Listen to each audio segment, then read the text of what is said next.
2026ல திமுகவால ஆட்சிக்கு வர முடியாது அப்படின்னு ஒரு நெரேட்டிவ் செட் பண்றாங்கல்ல, அதை பத்தி உங்களோட ஒப்பீனியன்?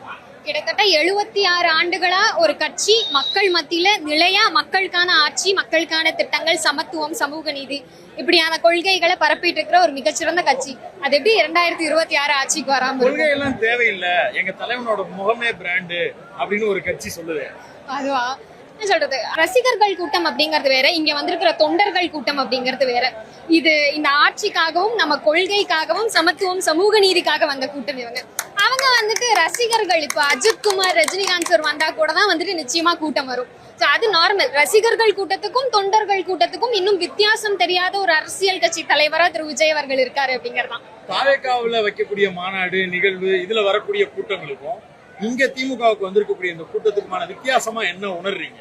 அது ஒரு ஆக்டர் கூட்டின கூட்டமா தான் நான் பாக்குறேன். ஒரு நடிகரா எந்த நடிகர் வந்தாலும் அந்த கூட்டம் வர்றதுங்கிறது நார்மல். ஏன்னா ஸ்கிரீன் பிரசன்ஸ்லயே பாத்துட்டு இருந்தவங்களே நேர்ல பாக்கணும் அப்படின்னு மக்கள் போறதுங்கிறது சாதாரண விஷயம்.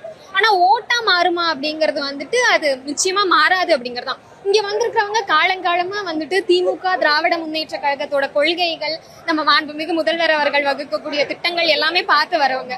அப்படிங்கும்போது இது தொண்டர்கள் கூட்டம், ஓட்டா மாறக்கூடிய கூட்டங்கள், ஓட்டா இருக்கக்கூடிய கூட்டம். பட் அது வந்துட்டு ரசிகர்கள் கூட்டம், ஸ்கிரீன்ல பாத்துட்டு இருந்தவரை நான் நேர்ல பார்க்க விருப்பப்படுறேன் அப்படிங்கிற கூட்டம்.